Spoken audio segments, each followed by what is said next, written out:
y toda su gente, que viva Churriana y toda su gente, que viva Churriana y toda su gente, y toda su gente, tú te encuentras viviendo aquí.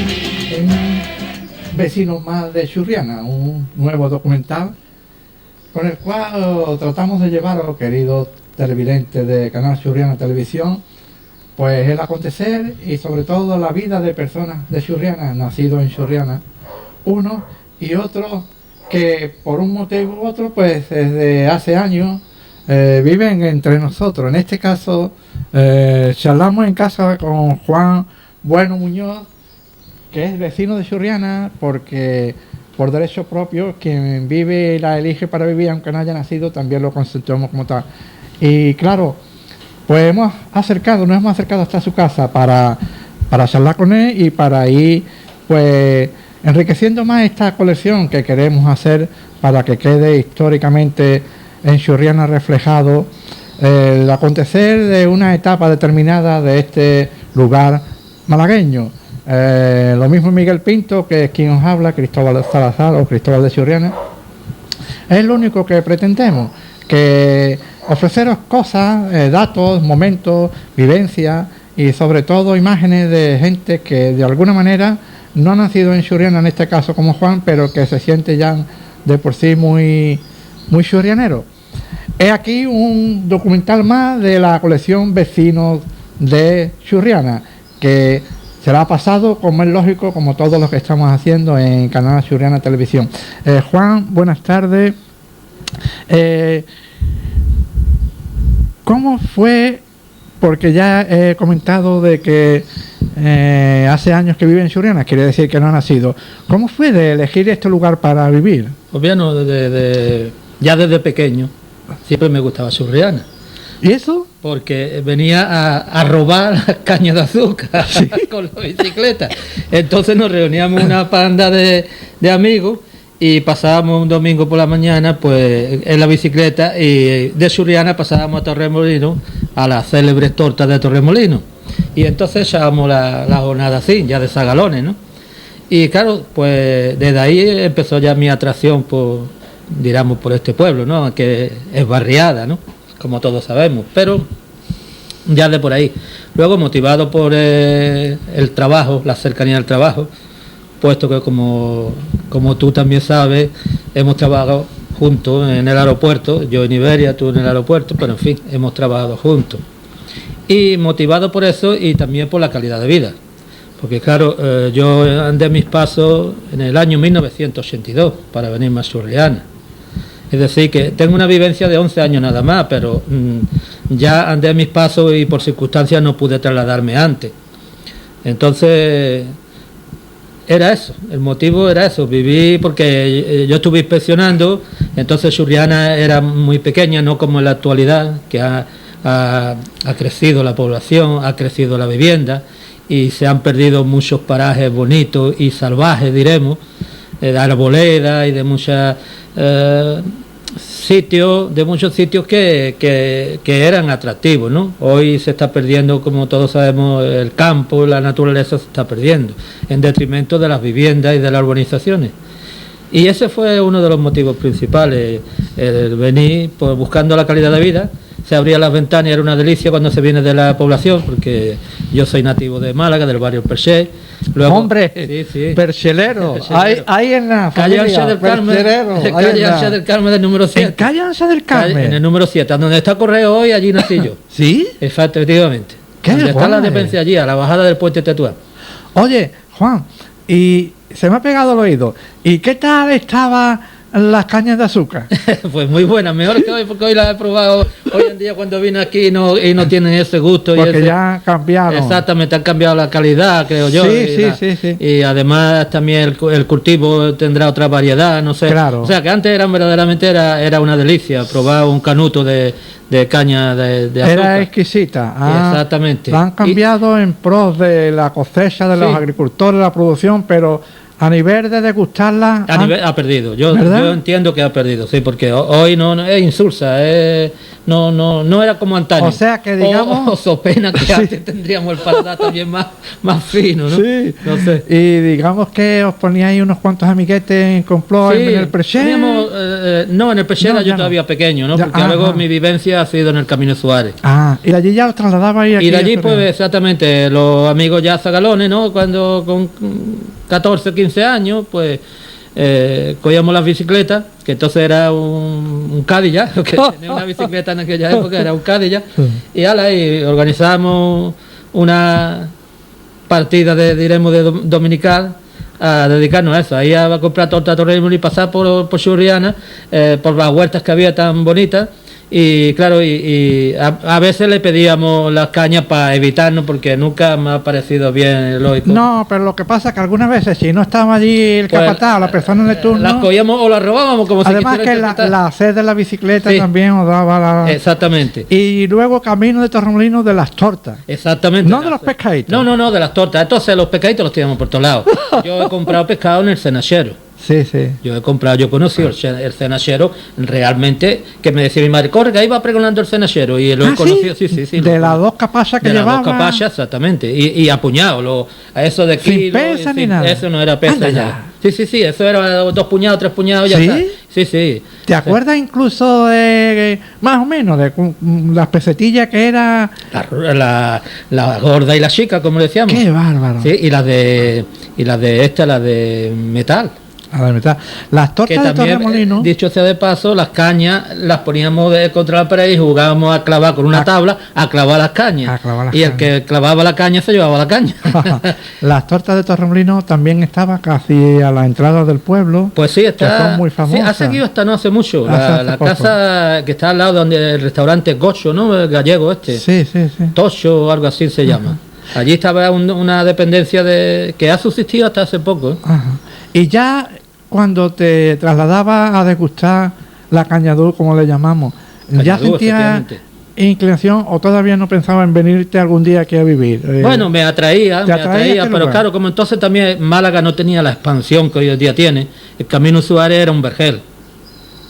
Yo me he criado lo que es, diremos, detrás de la muralla de la tapia del Hospital Civil de Málaga, en el número 2. ¿Y allí casi había poco edificado? Allí había plantaciones. Yo allí he podido disfrutar de plátano, de chirimoya, de pera, de manzana, de ciruela, de todos los árboles frutales que... ¡Qué bárbaro! Sí. Poco más arriba, hacia un monte, está todavía, me parece, lo del psiquiátrico esto de don Pedro Ortiz Ramos. Sí, eso está más para arriba. Ese es lo que le llamábamos la montaña del Arroyo de los Ángeles. Exactamente. Ese sitio sigue siendo con arbolea, casi todo esa parte era así. Bueno, eso ahí íbamos ya también andando, claro, porque aquello era agreste, ¿no? Era montaña.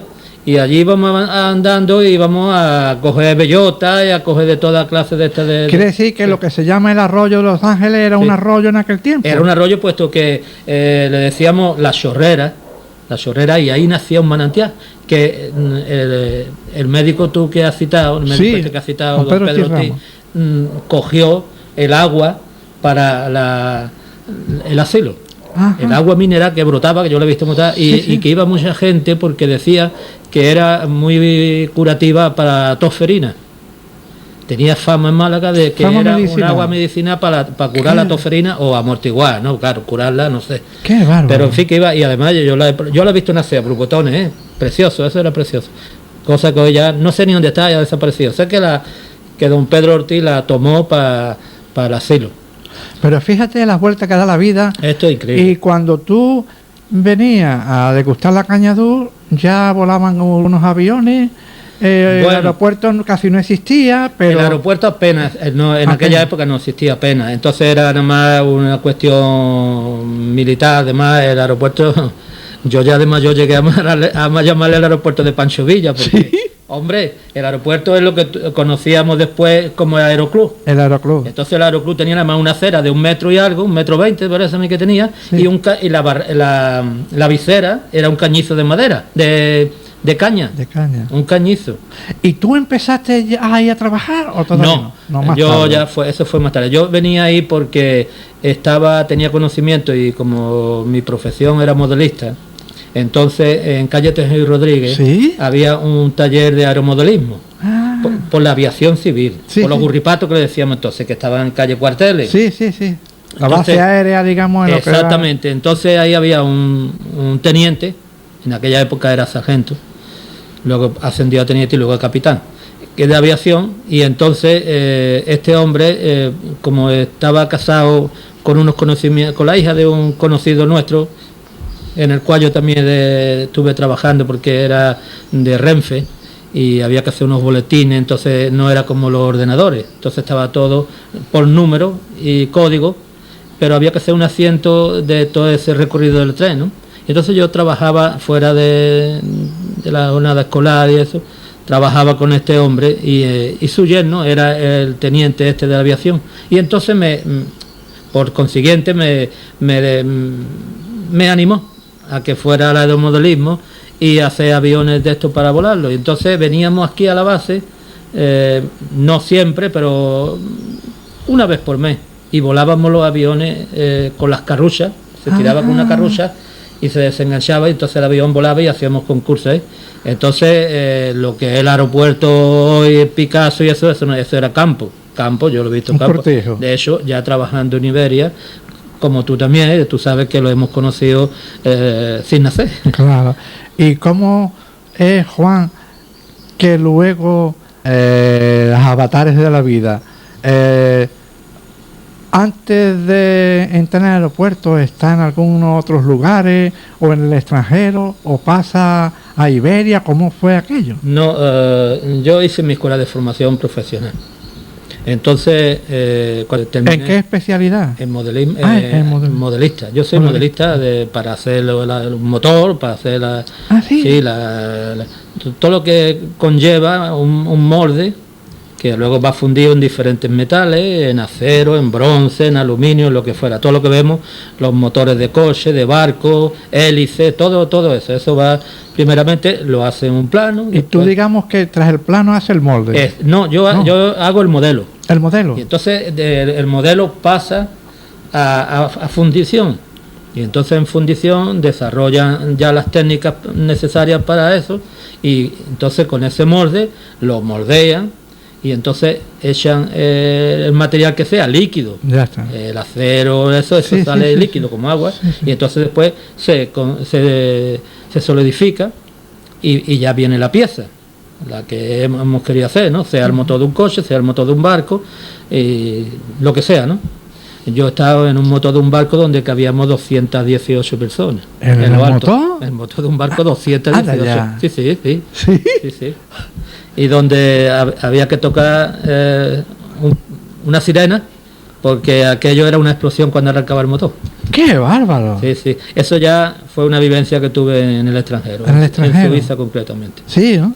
Entonces, por aquellos tiempos, yo tuve la suerte y claro, y por el conocimiento, que entré a trabajar en una de las empresas mejores de Málaga, Sociedad Anónima BES. Todo el mundo lo conocía por la B, decíamos la B. Estaba en lo que hoy es el paseo de Picasso, creo que, ¿no? Le llaman, ¿no? Sí. Paseo Picasso, lo de Hueli. Lo de Wally Machado. Pues entonces Paseo Machado. Ajá. Ahí estaba la industria malagueña, Exactamente. que era la predecesora de la Texti. Sí. Entonces la industria malagueña, y contigua a la industria malagueña estaba la B, lo que le llamaba la B.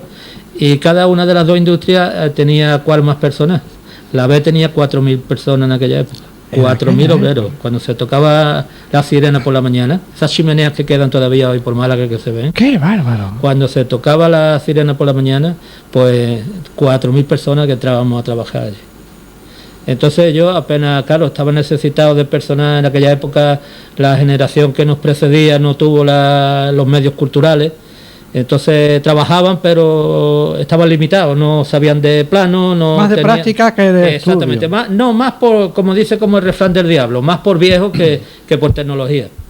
Entonces nosotros pues estábamos muy solicitados porque nos faltaba un poco de experiencia manual, pero teníamos la tecnología pertinente para planos, exactamente. Para entonces leíamos un plano como cualquiera, que es lo que quería la industria. En Málaga hubo incluso el acero, parece ser, cuando que de lo mejor de España, incluso.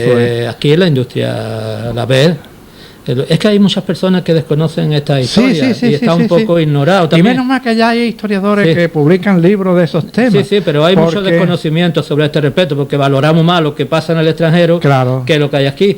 No tenemos que olvidarnos que el primer alto horno de España era el Martinete de Málaga. El martinete. El Martinete estaba contigo donde yo estaba trabajando. Ese era el primer alto horno de España. Entonces después se lo llevaron por motivos... Aún en el Machado han dejado, Sí. hay dos chimeneas. No, tres creo que han dejado porque como históricas, ¿no? Como históricas, Sí, como sí. dos. Pues exactamente, esa chimenea daba esa labor o trabajo a todas esas personas que te he hablado. La industria malagueña tenía otro tanto, 4 o Claro. 5 mil, sobre todo mujeres. Increíble. Aquello era un río de personas a las 7, a las 12 del día y a las 2 de la tarde, en fin. Menos mal, claro, se pierde eso y se pierde, como es lógico, una cantidad de puestos de trabajo y de nivel de vida en Málaga, pero fíjate que a lo mejor un siglo después, más o menos, nos viene, porque eso es que tiene que venir, porque si no, la industria del turismo, que es una de las Sí. industrias mundial más Sí. fuerte que hay ya, Sí, hoy en día, consolidada, exactamente, sí. de si la cosa no se va al traste del mundo, la industria del turismo, porque si no Málaga sería... Málaga pues ha liquidado toda su industria. Menos Te y estoy nada. hablando de esta industria que había tan fuerte, además no solamente eso, sino diremos ese era el empleo directo. Sí, Pero sí, luego sí. había el empleo El adicional. el indirecto que Claro, había, es decir, claro. que había personas que trabajaban para acarrear materiales, para muchas cosas, ¿no? Con lo que se llama el empleo de alrededor. Juan, yo conozco Suiza, creo que es un gran país, ¿no? Suiza es una maravilla. ¿Verdad? Suiza es una maravilla. Y yo en la época que he vivido allí, yo le llamo la época de oro.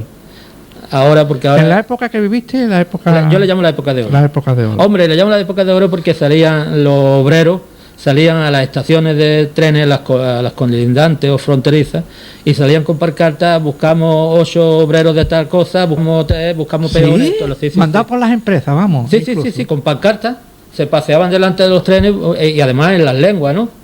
En las lenguas Sí, sí, sí, de cada país. de cada país que sabía que correspondía a la inmigración. ¡Qué bárbaro! Entonces era algo fenomenal, ¿no? ¿Tú te fuiste porque ibas de paso o porque ya ibas de aquí No, contratado? yo tuve conocimiento en esta industria, ya pues había un muchacho ya que se fue, porque no sé, conocía a un familiar, y entonces este muchacho era de la profesión, entonces nos hablaba de maravillas, de máquinas que se había encontrado allí, que aquí no las teníamos, aquí eso era lo malo, que estábamos Figúrate. anclados en un procedimiento todavía arcaico, Claro. todo manual, entonces eran procedimientos que no eran rentables para una industria moderna. Porque la B en aquella época tenía un convertidor BSM que se llama, es decir, que echaba chatarra y la convertía en acero. ¡Qué bárbaro! Trabajábamos para Bélgica, trabajábamos para Alemania y se trabajaba lo que ahora, cuando yo llegué a Suiza, empezó a trabajar la fundición antiácida, es decir, para los corrosivos, para la industria química. Entonces ya la trabajábamos en Málaga y te estoy hablando del año 1957. ¡Qué bárbaro! 56 que yo Casi dejé hace medio siglo. Sí, Casi sí, hace sí, medio sí, siglo. del año Fíjate. 1956.